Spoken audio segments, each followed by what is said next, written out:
बघा आज आपण पवित्र अशा नारायणपूर दत्त मंदिराच्या परिसरातील नारायणपुराच्या बरोबर मंदिराच्या समोरचा डोंगर दिसतो तिथं आलो आहे.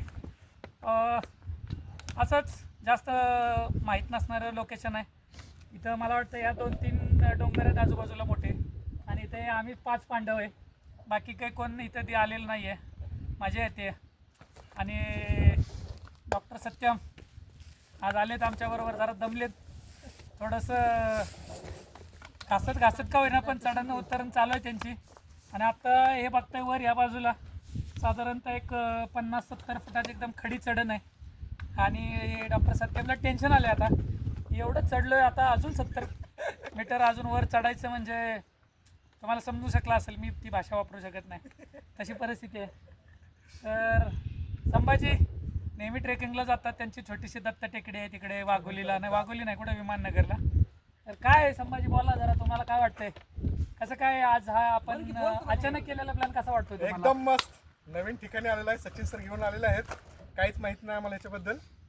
खरं तर मला पण माहित नव्हतं, मी फक्त असं लांबून बघितलं होतं, म्हटलं चला जाऊया, जुनी सवय असेच. तर आज घेऊन आलोय. आज आम्ही जिथं आलोय ते असं अनोळखी ठिकाण आहे आणि अनोळखी ठिकाण असल्यामुळे आम्हाला फार आनंद होत आहे, कारण निसर्गरम्य सगळं आहे इथं वातावरण. तर आवर्जून सगळ्यांनी इथं भेट द्यावी. आणि आता डॉक्टर सत्यम आता त्यांचं कसं पेट्रोल संपलेलं आहे तर ते पेट्रोल टाकत आहे गाडीत.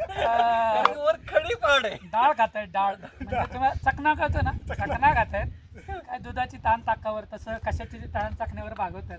आणि तर आता काय सत्यम काय सांगाल, बोला तुम्ही, बोला जरा बोला. तुम्ही लेक्चरर वगैरे होणार आहे भविष्यात, तुम्ही बोललं पाहिजे सत्यम. हा, आणि सत्यम सर आता थोड्या दिवसात ऍडमिशन घेणार आहेत. आणि काय माहिती आता परत कधी येतील आमच्यासोबत सत्यम सर. काही वेळापूर्वी त्यांची परिस्थिती अशी होती की हा माझा शेवटचा स्पीड होतो का काय, पण त्यांना समजून सांगितलं की घाबरू नका तुम्ही, आम्ही आहे सर आमच्या मागे काय घाबरायची गरज नाही आहे.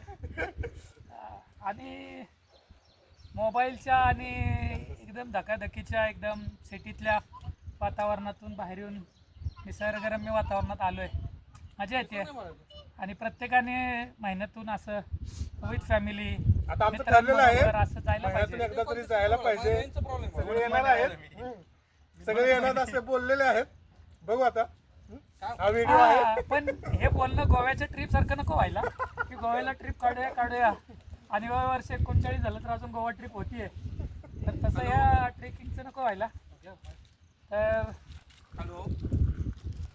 डाळ आहे मोगाची. आणि बस आता बाय बाय. आता बोल, लोकेशन दाखव फक्त पुढचं. आपल्याला इकडं जायचंय बघा. हा वरचा टप्पा आहे जो धुक्यात हरवलाय. मस्त वातावरण आहे, हळूहळू बोल ना. आणि तिथूनच आलोय आम्ही. तो समोरचा पॉईंट झूम करा, कॅमेरामॅन फोकस करो. जे धुकं दिसतंय तिथून आलोय. आणि अतिशय मनाला समाधान देणारं असं वातावरण आहे, तुम्ही बघू शकता.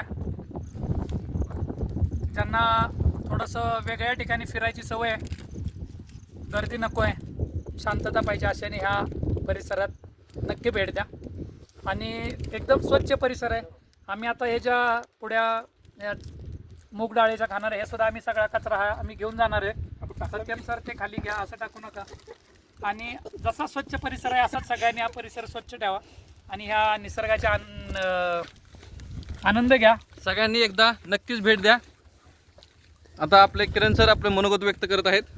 किरण सर आपण थोडंसं मनोगत व्यक्त करावं. नेहमीप्रमाणे लाजत आहेत, बोला. लग्न करायचं त्यांचं, होईल लवकरच, पण थोडे लाजत आहेत. जोडीने येतो म्हणले आम्ही या डोंगरात. चला बाय बाय.